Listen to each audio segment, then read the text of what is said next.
Fala galera, vamos para mais uma videoaula, hoje sobre o tema alavancas e equilíbrio dos corpos rígidos. Esse assunto é abordado no primeiro ano do ensino médio, tá?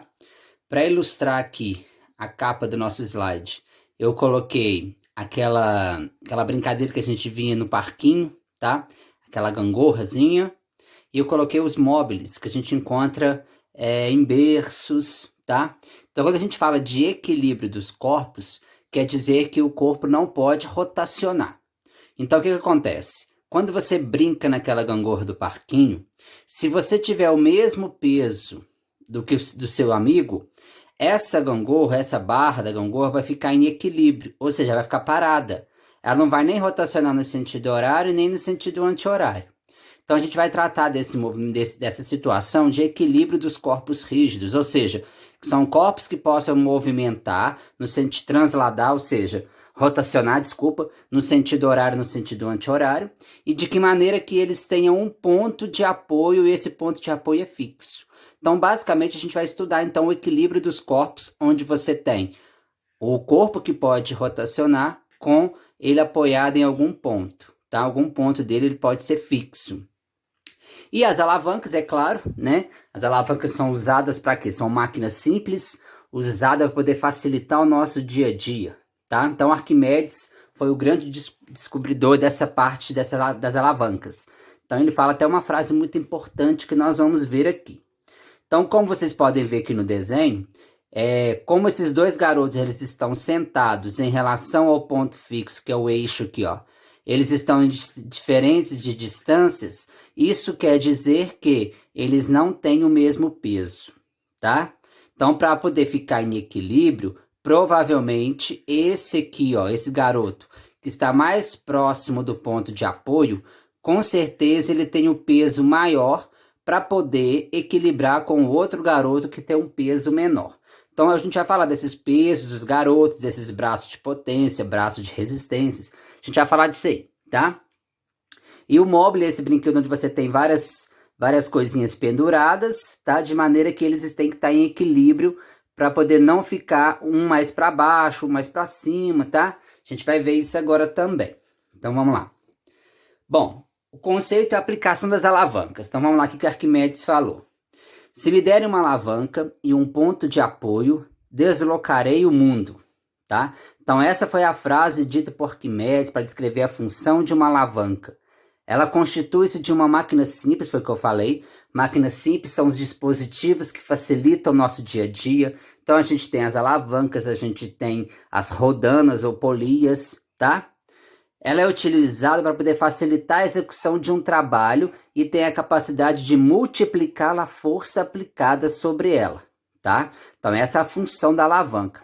É você mover algum objeto pesado fazendo menos força. Então, o que você já deve ter percebido, tem a ver com o momento da força, que foi o nosso slide passado, a última aula que a gente estudou. Bom, então suas principais funções são elevar objetos pesados, né, recortar, movimentar e fazer menos força, lógico. Então vamos lá. A alavanca é constituída por 3 elementos. PA, que é o ponto de apoio. Então seria aqui, ó, essa pedra aqui, ó, seria nossa pedrinha pequenininha, seria nosso ponto de apoio. O FR, que é a força de resistência, ou resistente, ou seja, o peso do objeto que se pretende movimentar. Então, essa pedra maior seria a nossa força resistente, tá? E a força potente seria a força que a pessoa fez aqui na alavanca para poder movimentar o objeto pesado, tá? Então, nós temos essas 3 forças aí, PA, FR e FP, tá? Bom, bora lá. Bom, as alavancas, galera, elas podem ser divididas em 3 formas, podem ser classificadas de 3 maneiras diferentes. Então, vamos lá. Alavanca interfixa. O que ela faz? Como que eu vou conseguir diferenciar ela? Então, vamos lá, ó. Quando o ponto de apoio está situado entre os 2 pontos de aplicação de força, ou seja, a força potente que você faz para poder levantar a força resistente do peso do objeto. Então, quando o ponto de apoio está entre as 2 forças, essa alavanca é chamada de alavanca interfixa, galera. Bom, e agora a alavanca interresistente.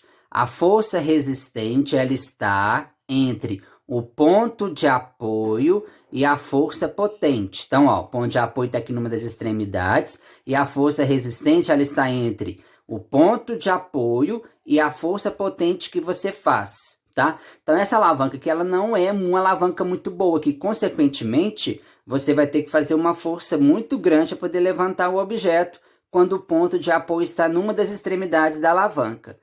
A ideal é a alavanca interfixa. Por quê? Ponto de apoio no meio, o objeto você vai levantar de um lado e a força potente do outro que você vai fazer. Então, aqui você faz menos força. Agora, nesse tipo de alavanca aqui, a força que você está fazendo já é um pouquinho bem grande comparando com a força-peso do objeto que você quer levantar. Aí você fala assim, então essa alavanca interresistente ela não é muito eficiente. Não, não é, tá? Nós temos algumas partes do corpo que é uma alavanca interresistente, tá? Então, por exemplo, o bíceps você basicamente é uma alavanca interresistente. Então, a força que você faz para segurar o objeto é muito maior, tá? Bom, então a gente vai falar disso mais para frente. Vamos lá, agora outro tipo de alavanca. Então, a gente já viu interfixa, interresistente. E agora vamos à interpotente. Então, vamos lá. A alavanca interpotente é aquela que, nesse tipo de alavanca, a força potente está entre o ponto de apoio e a força resistente. Então, agora trocou, ó. A força potente que está no meio da alavanca, na interresistente, a força resistente ficava no meio. Agora, como a força potente está no meio, né? Então, a gente chama ela de alavanca interpotente. Também não é uma alavanca muito eficiente, ou seja, talvez você vai ter que fazer uma força um pouquinho maior para levantar o objeto. Então, a melhor das alavancas, a mais eficiente, é a interfixa, ok? Então, vamos lá. Aqui temos alguns exemplos no nosso dia a dia, de máquinas que a gente utiliza para poder a gente levantar alguma coisa, ou cortar, ou pegar alguma coisa, tá? Então, vamos lá. Vamos classificar elas. Então, aqui, a primeira coisa, eu tenho a tesoura. A tesoura, ela é interfixa. Por quê? Você faz a força numa das extremidades, o ponto de apoio é no meio, e a força resistente, você vai pegar o objeto que vai cortar, está na outra extremidade dela. Então, a tesoura é classificada como alavanca interfixa. O martelo também ela é interfixa. Por quê? Você vai ter o ponto de apoio no meio, do lado de cá, na outra extremidade, a força resistente que você vai fazer no prego para tirar ele da tábua, e a força potente, que é a força que você vai fazer. Então, você tem a ponto de apoio no meio da barra. Então, ela é interfixa também. E um guindaste. Então, olha só. Você tem o ponto de apoio no meio, a força potente numa das extremidades e a força resistente chegando na outra extremidade da alavanca. Então, o guindaste também é uma alavanca interfixa. Por isso que ele é muito utilizado na construção civil aí, tá? Para você pegar objetos muito pesados e fazer menos força. Bom, agora interresistente. A gente tem aqui um quebra-nozes. Então, vamos lá. O que acontece? Ó, o ponto de apoio é numa das extremidades. A força potente que você faz está na outra extremidade. E a força resistente que vai chegar aqui para quebrar nozes está no meio da alavanca. Então, por isso que ela é interresistente. O carrinho de mão. Você tem um ponto de apoio numa das extremidades, a força potente que você faz na outra extremidade da alavanca e a força resistente está aplicada aqui no meio, ó, para levantar o objeto que está fazendo, para levantar o peso do carrinho ali. O calcanhar ou nosso pé aqui, nós temos também uma alavanca interresistente. Por quê? Olha só, o ponto de apoio, né, principalmente quando as meninas andam de salto, né? Então, ó, o ponto de apoio seria as pontas dos dedos, né? A força resistente que o músculo faz, que tá tudo aqui na extremidade, no meio da alavanca, e a força potente que você faz está aqui voltada no calcanhar.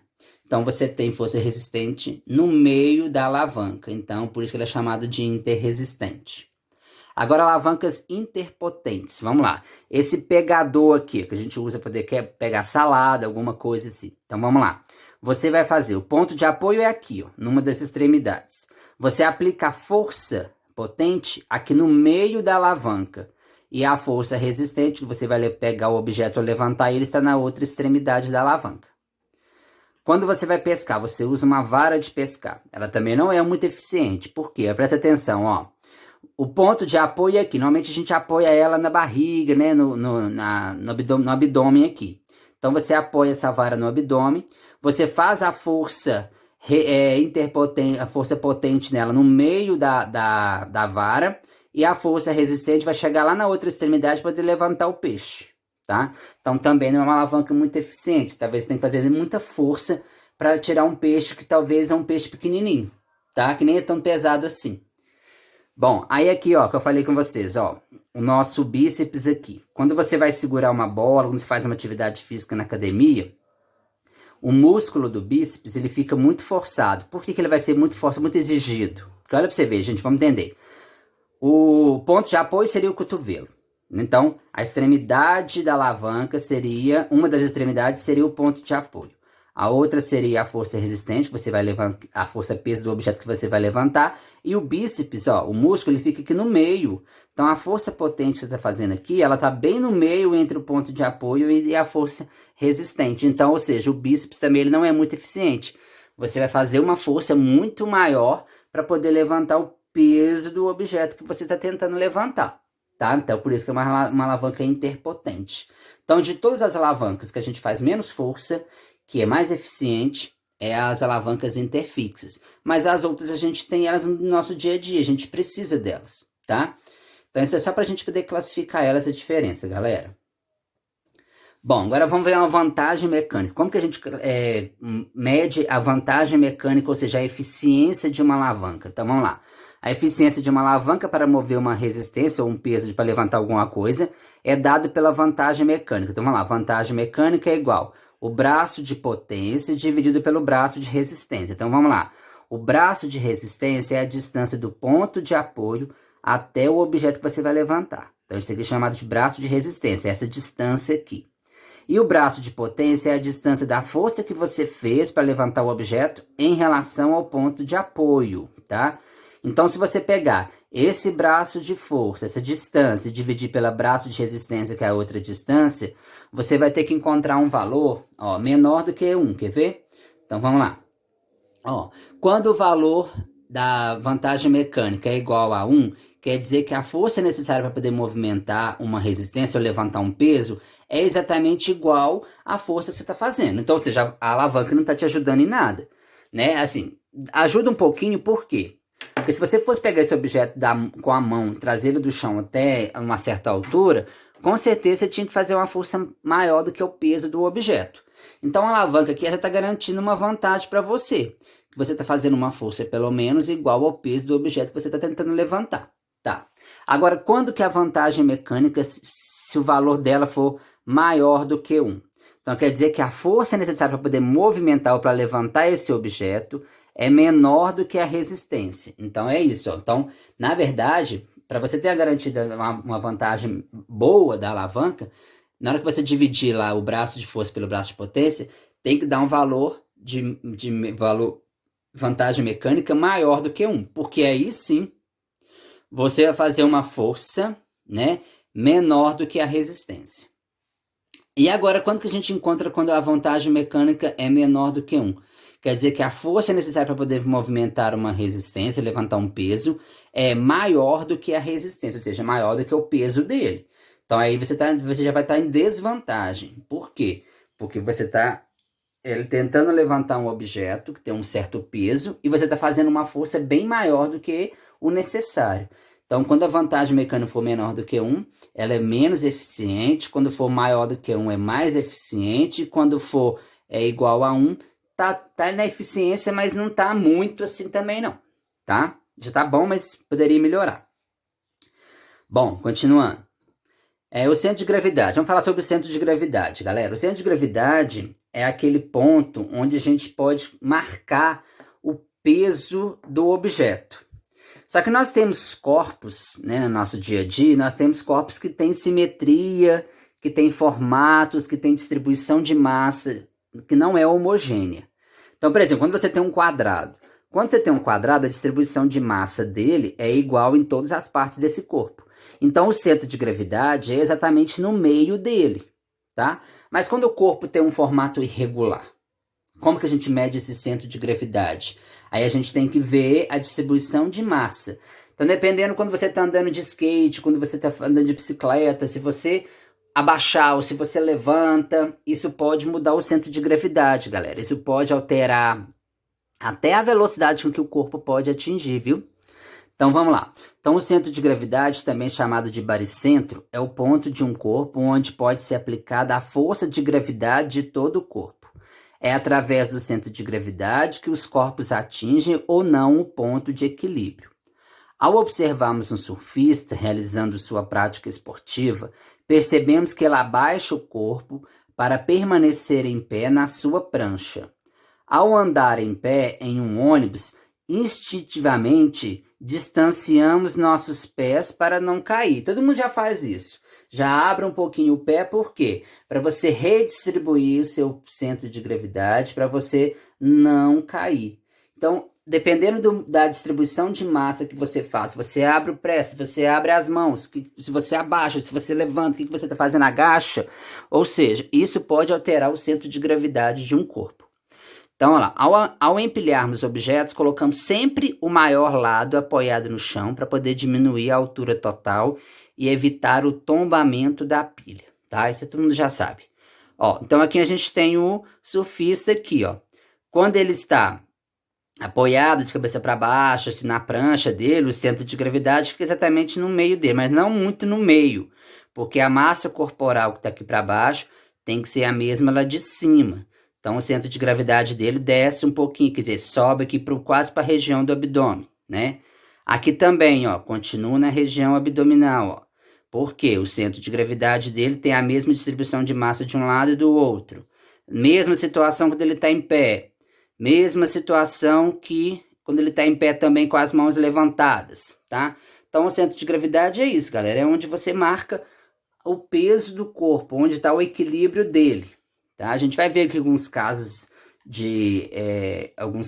excepcionais que não é assim, mas a maioria dos exercícios que a gente faz, o corpo tem uma distribuição de massa homogênea.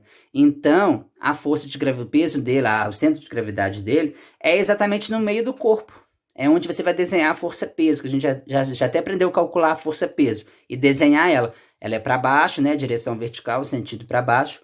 E para você calcular ela, você faz a massa vezes a gravidade. É assim que você acha o peso de um corpo. A gente já passou por isso. Bom, então a determinação do centro de gravidade. Quando um corpo tem forma geométrica regular e distribuição de massa homogênea, o seu centro de gravidade pode ser determinado geometricamente.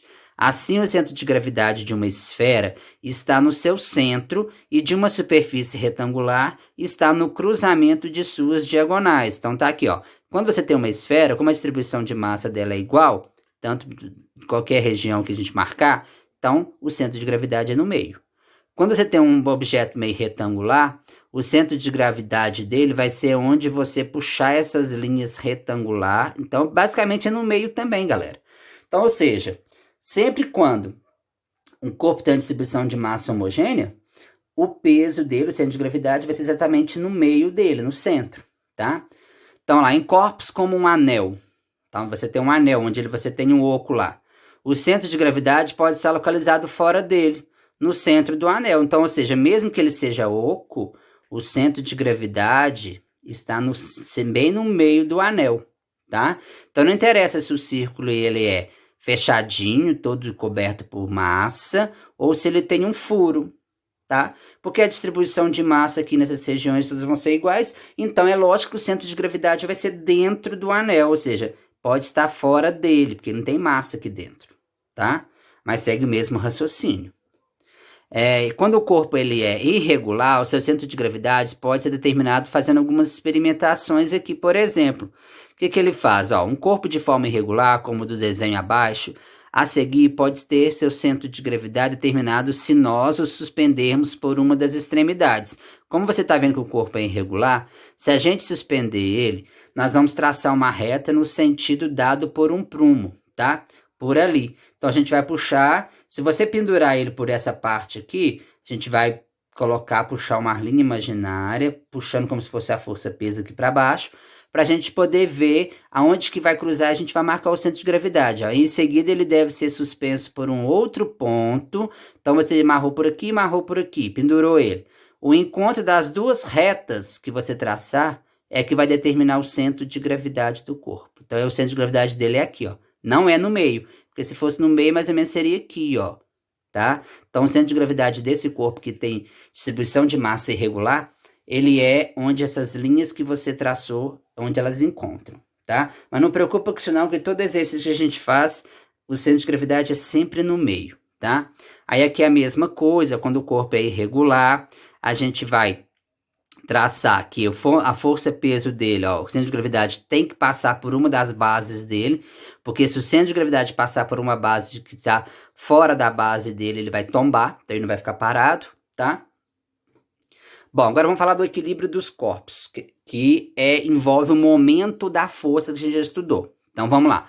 O equilíbrio dos corpos rígidos acontece quando duas situações forem satisfeitas. Então vamos lá. Quando a força resultante que atua sobre o corpo for nula, a gente já estudou isso. Quando que um corpo está parado, quando que a força, quando que ele não vai rotacionar, nem para sentido horário, nem sentido anti-horário. Quando o momento da força resultante, né, for igual a zero. E quando que ele vai estar parado, ele não vai estar em movimento, nem retilíneo uniforme, nem movimento variado. Quando a força resultante que atua nele for zero. Então, quando a força der zero e quando o momento da força der zero, galera, resultante, quer dizer que ele está parado, ele não está transladando, ele não está em movimento uniforme nem movimento variado, e não está rotacionando também, no sentido horário no sentido anti-horário, tá? Então, para isso, a gente tem que estabelecer essa relação aqui, ó, que o momento resultante tem que ser igual a soma dos momentos de cada força. Então, se no corpo estiver atuando a força F1, eu tenho que pegar calcular o momento da força F1. Como calcula o momento da força F1? Você faz F1 vezes a distância dela em relação ao ponto de apoio. Tá, aí você soma, tem uma outra força atuando. Aí então eu tenho que calcular o momento dessa força também. Aí você vai fazer força F2 vezes a distância e assim por diante. Na hora que você somar todas essas forças e der zero, quer dizer que o momento resultante deu zero. Se deu zero, quer dizer que o objeto não pode rotacionar, nem no sentido horário, nem no sentido anti-horário, tá? Então, olha aqui um exemplo para a gente poder analisar a situação. Olha para você ver, esse peso aqui, ele é muito maior do que do lado de cá. Mas aí o que está acontecendo? A barra continua em equilíbrio. Ela não está nem para baixo de um lado nem para cima do outro, ou seja, ela não está rotacionando nem no sentido horário nem no anti-horário. Mas o que fez ela ficar em equilíbrio aqui, paradinha reta, sem movimentar, sem rotacionar para o sentido horário e sentido anti-horário? Por quê? Porque o momento da força produzida por esse peso é igual ao momento produzido por essa força desse peso aqui, galera. Então, ou seja, o M1, né, é igual ao M2. Aí você fala, mas por que é igual, já que você somou? É porque, galera, como esse aqui faz girar no sentido horário, aí é negativo, né? Então, fica F1 vezes D1 negativo. Essa aqui, esse peso, faz a barra girar no sentido anti-horário, então é positivo. Então, seria F2 vezes D2. Então, como um é negativo, você joga um outro para frente. Ela joguei um M1 para frente, ficou um M2 de lá. Então, ou seja, igualei esses momentos da força. Então, toda vez que a gente for trabalhar com o equilíbrio dos corpos em barras, tá? A gente vai ter sempre que igualar os momentos da força, porque a gente já vai saber que vai dar zero, tá? Então, eu faço F1 vezes D1 é igual a F2 vezes D2, tá? Aí eu vou ter que saber esse peso vezes essa distância até o ponto de apoio, saber esse peso e multiplicar por essa distância. Aí eu igualo, dá para você descobrir qual é o peso de um dos corpos, dá para você descobrir qual é a distância, por exemplo, daqui, qual é a distância do outro lado, você que sabe, o exercício vai perguntar para a gente, tá? Então é assim que a gente trabalha com as alavancas, com o equilíbrio dos corpos, sempre lembrando do momento da força. Se a gente pendurasse essa aqui, ó, se o ponto de apoio fosse mais para cá, com certeza os momentos da força ficaria diferente. Esse daqui poderia até estar pesando mais, o momento da força dele seria maior. Então essa barra poderia estar caindo aqui e aqui teria levantado, tá? Olha uma situação aqui também, ó. Um elefante, né, aqui um ratinho, conseguiu equilibrar, manter a barra na horizontal, ou seja, o momento da força aqui resultante da barra está dando zero. Então, ou seja, um ratinho de pequeno peso consegue equilibrar um elefante de muito peso. Mas por quê? Porque o elefante ele está bem próximo do ponto de apoio. Então, o momento da força dele ficou pequena. Em compensação, o ratinho tendo peso menor, como a distância é muito grande, ele aumentou o seu momento da força provocada aqui, ó, no eixo aqui. Então fez com que esse momento da força produzida pelo ratinho ficasse igual ao momento da força produzida pelo elefante, galera, tá? Então tudo tem a ver com força, peso e distância em relação ao ponto fixo, ao ponto de apoio, galera. Tudo tem que ser em relação a isso, tem que ficar esperto. Esse aqui é um Mobile que a gente consegue calcular, por exemplo, a massa das estrelas ali que tá ali, tá? Agora eu quero chamar a atenção de vocês o seguinte, vamos lá. Essas estrelinhas aqui, elas têm massas diferentes, mas essa daqui, quer dizer, elas têm massas iguais que você comparar, mas essa daqui, ela vai ter que ter uma massa um pouquinho diferente. Essa aqui já vai ter que ser diferente, essa daqui já vai ser diferente. Por quê? Porque as distâncias aqui, galera, é diferente. Então, a Lua 4, por exemplo, como ela está o dobro de distância do ponto de apoio em relação a essa Lua número 3, então quer dizer o seguinte, se ela tem o dobro, ela tem menor massa. Se ela tem o dobro da distância, ó, distância e força-peso, inversamente proporcional. Então, se você tem uma distância maior, quer dizer que o objeto pesa menos, tá? Então, com certeza, essa Lua 3 tem que ter o dobro da massa da Lua 4, porque senão não vai ficar em equilíbrio, tá? Agora, vamos analisar a 2. A Lua 2, para poder equilibrar essas outras duas, você vai ter que somar as massas delas, né? Então, ou seja, somando essas duas massas, quer dizer que a força-peso que está aqui, como aqui é o dobro da distância, ó, então quer dizer que essa aqui vai ter que ter o dobro da massa da soma dessas duas luas. E essa daqui, a Lua 1, quanto de massa, quanto de peso que ela vai ter? Ela vai ter que ter o dobro da soma das 3 luas, porque aqui, ó, a distância é o dobro. Distância dobro, peso menor. E aqui, como a distância é menor, peso maior. Então, a Lua 1 tem que ter o dobro da soma das 3 luas, senão não vai equilibrar, senão esse móvel vai ficar torto, ele não vai ficar bonitinho assim em equilíbrio na horizontal. Ok, galera? Bom, na próxima videoaula que eu vou fazer, que eu vou apresentar para vocês, eu vou resolver alguns exemplos sobre isso. Não dá para colocar tudo na mesma videoaula, porque senão fica o vídeo muito grande, tá? Então agora eu vou fazer uma videoaula só com a resolução dos exemplos. Espero que eu tenha ajudado vocês a entender esse momento de equilíbrio dos corpos de rotação, galera. Agora com os exemplos fica mais fácil, tá? Tem gente que tem mais facilidade quando tem números, para poder entender essa parte teórica, tá? Então eu volto daqui a pouquinho com a próxima videoaula com a resolução dos exemplos. Até mais, galera!